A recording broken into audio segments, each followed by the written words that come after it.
Hey, everybody. Welcome to the State Department. A couple things at the top. First, on a scheduling note, we'll have 7 winners who will receive the Associates of the American Foreign Service Worldwide Secretary of State Award for Outstanding Volunteerism Abroad at a ceremony tomorrow, Thursday, November 10th at 10 a.m. in the Benjamin Franklin Room at the Department of State.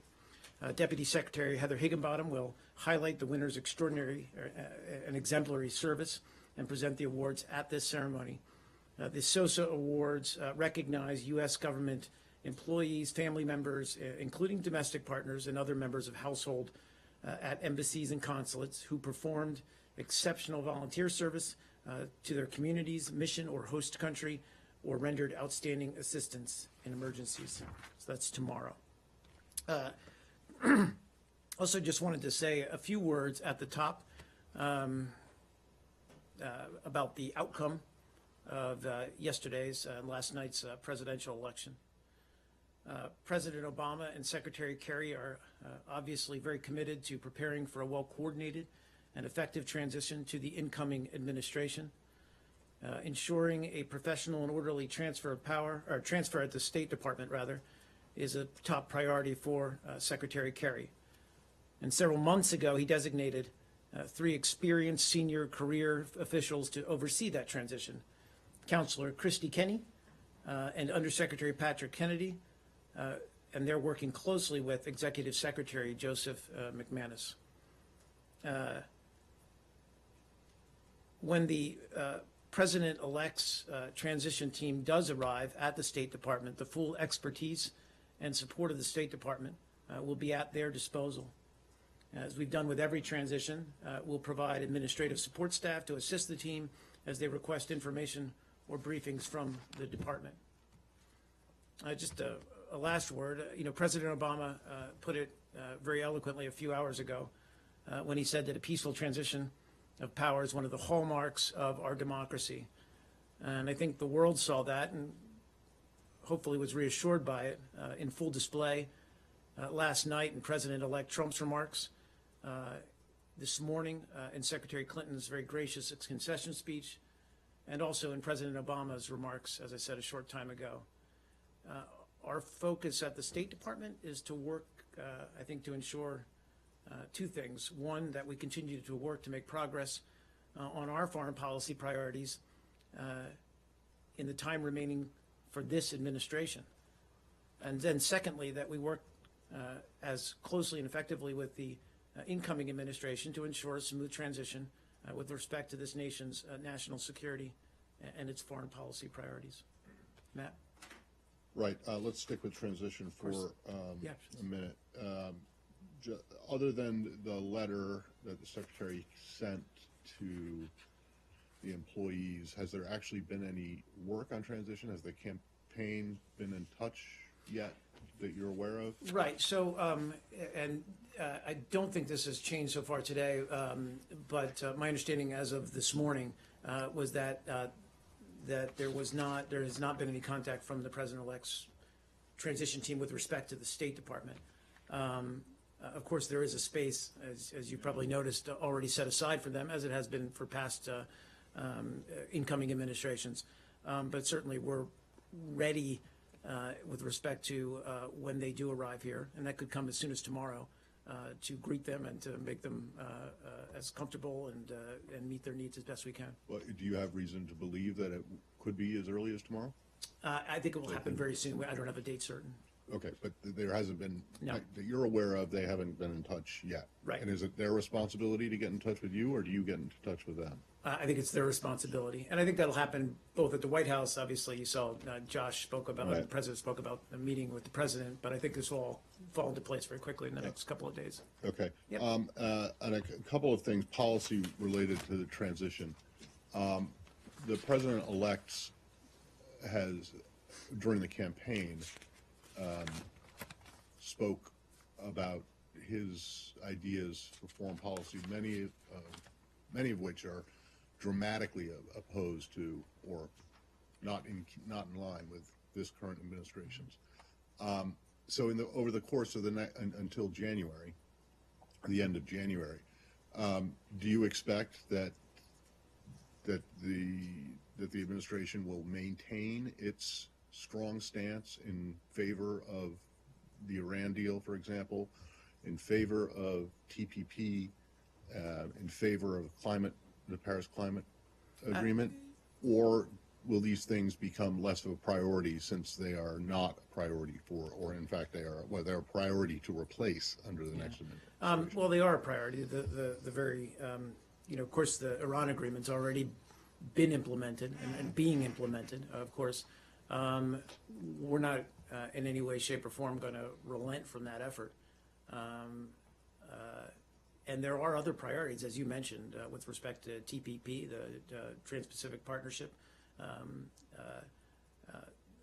other agreements out there, and also pursuing a political resolution to the conflict in Syria. I mean, there's any number of priorities, as you noted, that we're going to remain focused on, making as much progress on as we can in the remaining 2 months. But even though every indication is that the next administration is going to either not have them as priorities or try to dismantle them. I think, Matt, and I'm being very careful here because I don't want to ever attempt to speak on behalf or for the incoming administration. What I would say is that's part of the transition. We're going to work with them. We're going to brief them up as much as we possibly can on all of the issues of interest to them. But that's really for them to speak to what their foreign policy priorities are going to be. Let me finish. So, I mean, we have 2 months more or less remaining to this administration. We're not going to take our foot off the pedal. Right, but I mean, so does that mean you're going to try to convince the people on the transition team that your way is that they should? Again, I think it's with policies that they don't think are. We're going to make every effort to make sure that they understand the current administration's perspective on all of these issues and the importance of what we've accomplished and the progress we've made on these issues, including climate change, including Syria, including Iran, et cetera.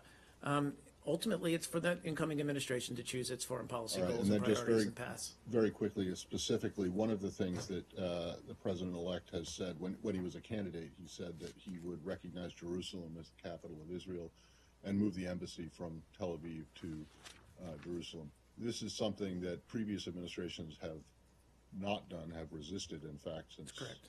And I'm just wondering, can you remind us very briefly why exactly that is? And if you want to do it as a TQ, that's fine. Well, sure. I would prefer to actually get the policy out there as word for word as I possibly can. But there is a long-standing, as you note, policy from both sides of the aisle, so to speak, with regard to Jerusalem's status. All right. And then just the last one on Iran. Yep. And this also has to do with the transition. So you will have seen that the IAEA report came out today, finding Iran to be in violation of the heavy water stockpile provision of it. This is the second time that's happened.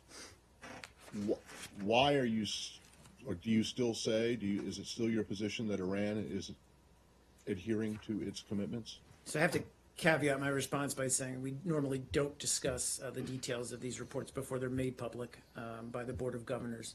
But as you note, the report's already been in the media. And as you note, there were in the coverage some concerns reported on. In the reports on the report, there are concerns about that Iran has exceeded its heavy water limit. And indeed, the IAEA has observed that Iran has slightly exceeded its 130 metric ton heavy water stockpile limit under the JCPOA by 100 kilograms. So that's about 1/10 of a metric ton. A couple of points to make on that. It's important to note that Iran made no effort to hide this, hide what it was doing from the IAEA. During the course of its ongoing heavy water production, Iran produced a little more heavy water than permitted, but is now taking steps to address the issue by shipping the excess quantity out of the country we expect in the coming days. So the IAE flagged this. Iran made no attempt to hide it, and they're taking immediate steps to address it. That's supposed to be a relief? I mean, that they made No, no I just effort wanted to to- hide it? I said So they- it's okay if they blatantly violate it and don't try to cover it up? I don't get it. Well, It's a Matt, violation, is it not? well, look, it is, so they exceeded the limits. They acknowledged it. Right, that's a violation, is it not? Well, again, but they're addressing it. I mean, this is something that, But did they- that, So you don't, they violated the deal and you won't say that they violated the deal? I don't. so they, again, yes, they exceeded the allowable amount of heavy water that they were permitted. Is that, or is that not a violation of the agreement? Whether or not they're taking steps to address it, they still violated it, didn't they? I'm not sure whether that constitutes a formal violation. I'd have to look into that, to be honest with you. I mean, they certainly exceeded, again, what their allowable amount of heavy water.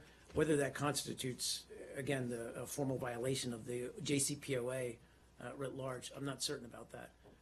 Again, what's important here is that this was detected, it was acknowledged, and they're taking steps to address it. Mark, can I follow up on the transition, please? Yeah, please. So I know you've had 3 people. There's a transition team already in place, your State Department people, and the Trump campaign has not reached out. And it's not by any way, I'm not, it's just, No. yeah, it was elections for last night. It's a few hours They're off. probably a little tired. So but the question is, would you expect someone from the campaign, from Trump's side, to join those 3 in the transition? I mean, how soon do you think that Sure. could be? So in anticipation of a lot of these kind of process-oriented questions, we're going to try to get somebody who's intimate with the process to come and try to brief you guys a little bit more thoroughly on this tomorrow, if we can arrange it. But normally how these work is that a transition team from the President-elect's administration will come in and set up shop here at the State Department. They'll be briefed on the full range of issues, all the regional issues, all the functional issues, as they, again, work towards the ultimate transition on January 20th. And that's a really important part of the democratic process and this period, and it's why I don't want to try to speak to, again, try to separate what were the campaign issues from the transition period now, because, you know, this is governance now and moving towards a change in governance. So I don't want to speak on their behalf. All we can do as the present administration is to work to make sure that as they develop their policies that they're going to implement, that they're as well informed as they can possibly be by our team here. You've probably seen today there's a lot of expressions from around the world of concern, Right. mainly about the uncertainty and the difference in policies from the Clinton and then the Trump campaigns. What is the State Department doing, or what can it do now to reassure allies and that none of what you've got going right now, it could be disrupted in the next, certainly until the handover? Well, and, you know, Josh Earnest over at the White House spoke a little bit to this in his briefing just a short time ago. A couple of points to make. I mean, it was a very contentious election. I think everyone acknowledges that. And it's normal that would have an effect on world leaders, certainly even on the financial markets we've seen. You know, the world watches our presidential elections very closely. But you know, we've already seen, as I said, a transition process begin. And again, it's part of the democratic process. It speaks to the integrity and the stability of our democratic process, that even as election results were still coming in and being finalized, President-elect Trump spoke in a very conciliatory manner about his opponent. And she came out this morning, Secretary Clinton, and conceded. And then you saw the president speak as well. I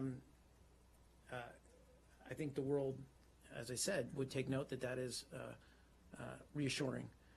I think for our part, and certainly Secretary Kerry going forward, we've accomplished a lot in 4 years. We've made great strides in certainly environmental issues, but on a number of issues, including Iran, including a range of other issues, trade as well. We're going to continue to work towards making as much progress as we can in the remaining time, with the understanding that, as we've seen with past administrations, there is this tendency to at least look at and consider thoughtfully the previous administration's policies before embarking on a new course. Is it my last I question? think that's all we can, all we can attempt to do, frankly. My last question is, Yeah. I mean, do you expect an exodus from this this building over the next few weeks? I mean, there's a lot of people that feel that Trump's, what he said he was going to do going forward doesn't gel with how they believe. So, is there any evidence of it yet? Have you notices, or Sure. do you expect? Well, it's a valid question. I wouldn't attempt to speak for my colleagues in the State Department. I'm a career diplomat. I'm a public servant. And with that, frankly, comes an awareness that you're there to serve the U.S. government, regardless of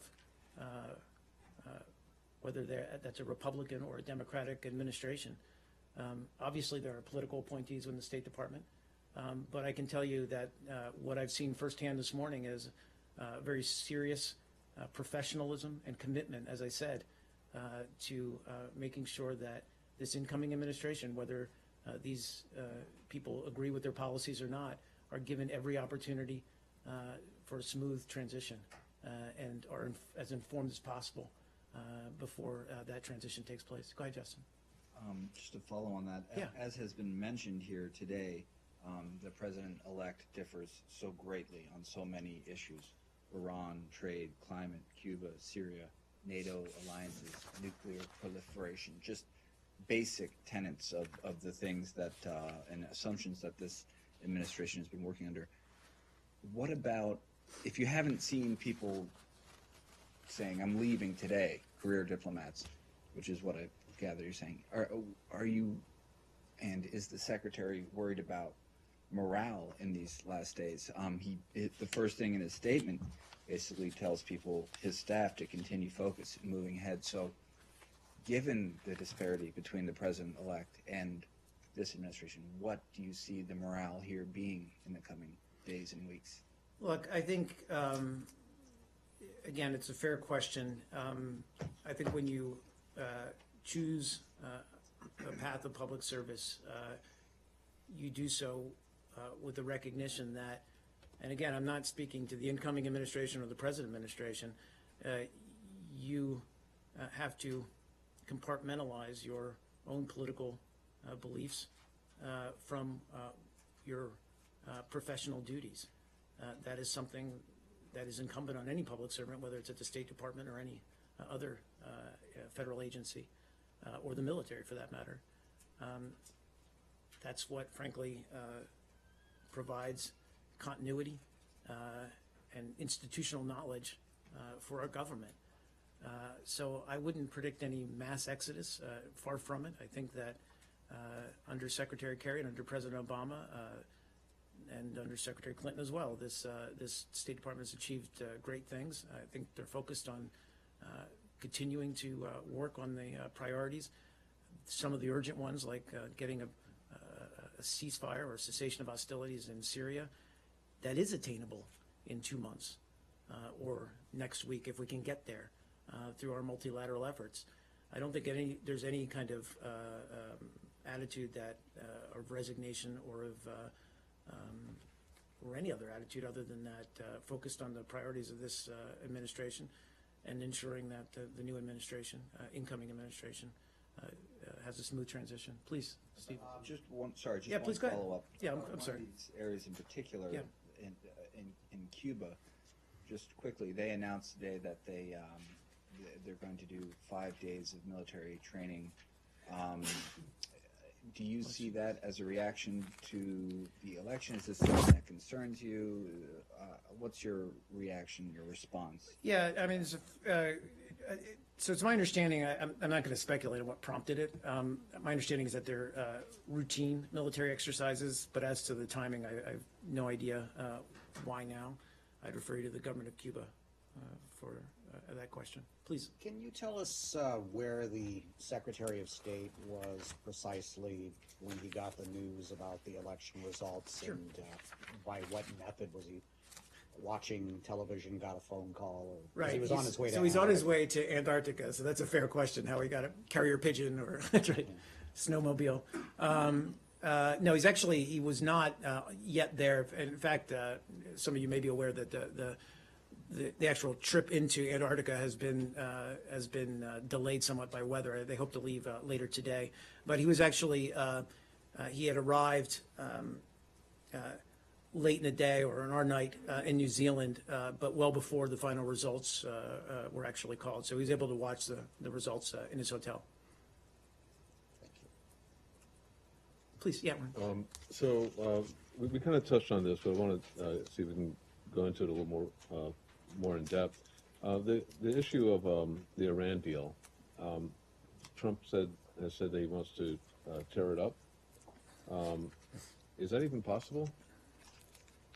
Anything's possible. I mean, and look, this secretary obviously and this administration feels very strongly that the Iran deal has worked. It has prevented Iran from obtaining a nuclear weapon within a short period of time, and it's put in place a regime of verification by the IAEA that will prevent it from achieving a nuclear weapon in any kind of short-term breakout time. That's a real success, and we worked hard to get there, as you all know in this room, and to then convince Congress that this was in America's national security interests and the region's national security interests. So, obviously, as part of the transition, we're going to work, and the Secretary is going to work very closely to make that case to the incoming Secretary of State. So, first of all, what would the impact be if he actually went through with his, threats, Yeah. I just, again, the day after the election, without having even a Secretary of State nominated for the new administration, but certainly while this administration is still in place, I just wouldn't speak to hypotheticals about what decisions President-elect Trump or his administration may take. But what would if the Obama administration hadn't been able to obtain this agreement, what would the results be? What would have happened? Well, again, this was, that was part of reaching implementation day, but certainly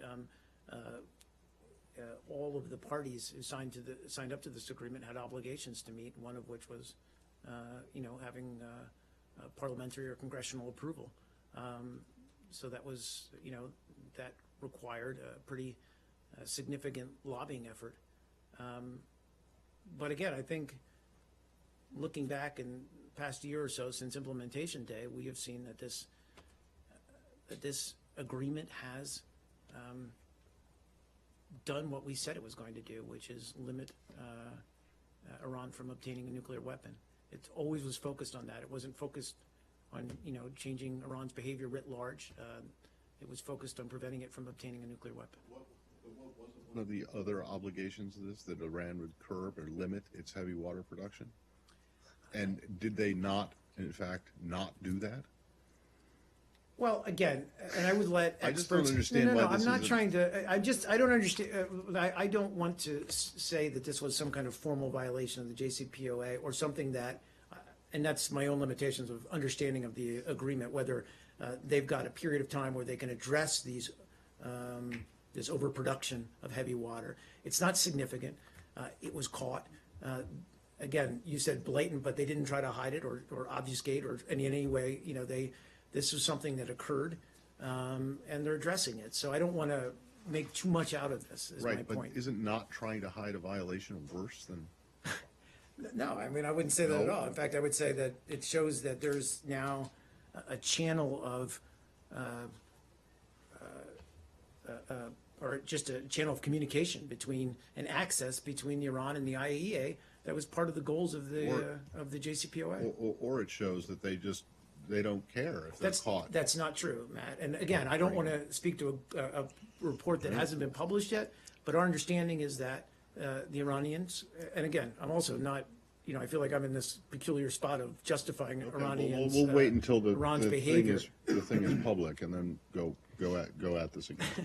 The only point I'm trying to make, Matt, is that it's partly a success of this agreement that this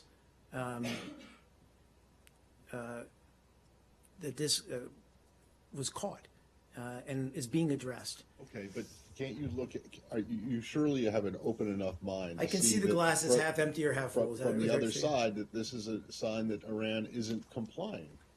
But again, and I don't have the particulars, and I don't want to necessarily get into particulars. I have no idea if this was an accidental overage or whatever. I just don't know the. All right, well, when it comes out, when it's public. Fair enough. So I want to get back Yeah, to sure. my line of questioning. Is there like a back out clause in the Iran deal, or some kind of a procedure for if the parties want to back out of it? Well, I mean, look, What is the procedure if they, you know- if people want to, if one of the parties wants to? I mean, we've talked about this a lot. I mean, there's always, I mean, the agreement is valid only as long as all parties uphold it. I mean, that's always, so, I mean, that's always something that we're mindful of, other members of the P5+1 are mindful of. But again, I don't want to speak to hypotheticals. I mean, there's certain elements of the Iran deal that aren't revocable. I mean, there's been cash that's been Correct. passed over or Well, there's- released, right? Right. Changed hands in one way. or Right. another. But no, in fairness though, I don't want to, you're conflating several, I don't necessarily want to relitigate or discuss that again, but. I'm not but, yeah, relitigating no worries. whether I just you want to know, make why sure that that money was exchanged, but that was a different, no, but seriously, it was a different resolution for Hague, the Hague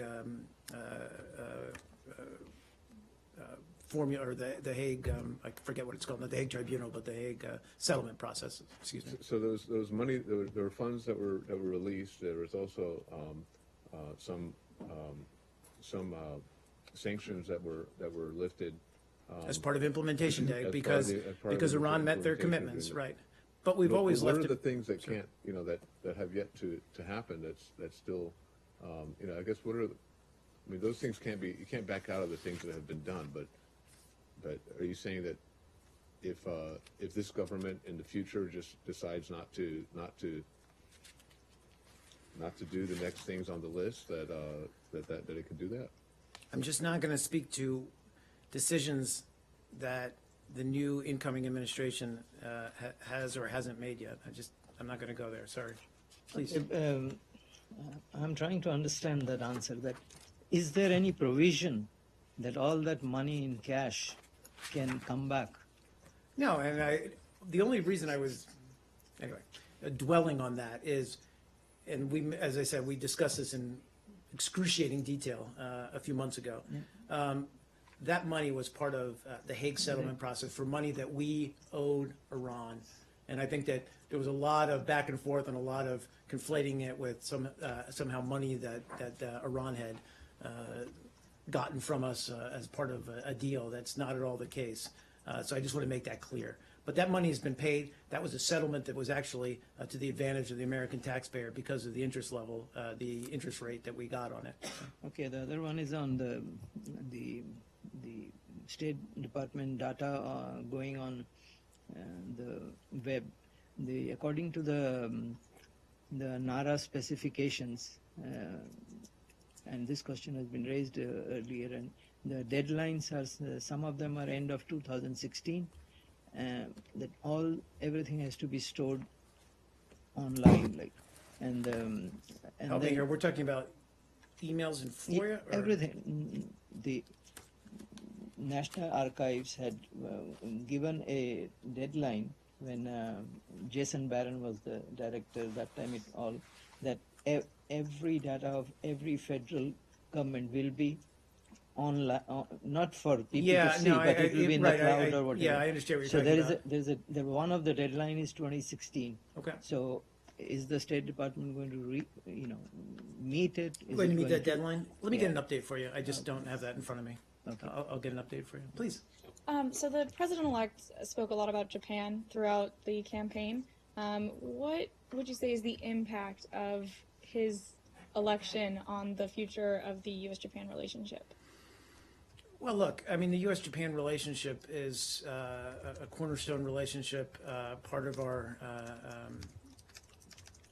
our strong presence in Asia, the Asia Pacific, and that relationship is going to remain, regardless of the administration, a cornerstone for the United States in its relations with Asia. And I can only imagine that it's going to grow stronger in the coming weeks, months, and years. They're a strong ally and partner, and certainly within this administration, we've been able to deepen and strengthen that partnership. So I guess my message would be one of reassurance to the Japanese people that relationship is of a core foreign policy interest of the United States. Please, in back. Yeah, I just want to, Oh, go ahead. If you, I just want we to can shift. follow. I'll get to you. Thank you. On difference of North Korean policy and how will the difference between current Obama's administrations and next coming Trump administration toward North Korean policy? Well, again, that's a question that you're going to have the opportunity to ask the incoming administration. You know where we stand with regard to North Korea and its, frankly, pattern of behavior that's caused so much insecurity on the peninsula and in the region. We're going to continue to apply pressure on the regime in Pyongyang to try to get them to change that behavior and answer the international community's concerns about their nuclear ambitions. That's going to continue, full stop, in the remaining 2 months. Teddy? Sure. Yeah, I have another separate question. Yeah, sure. You mentioned the administration's or the department's priorities for the next 2 months. Right. Can you tell us what those are? Can. Well, I mean, obviously, I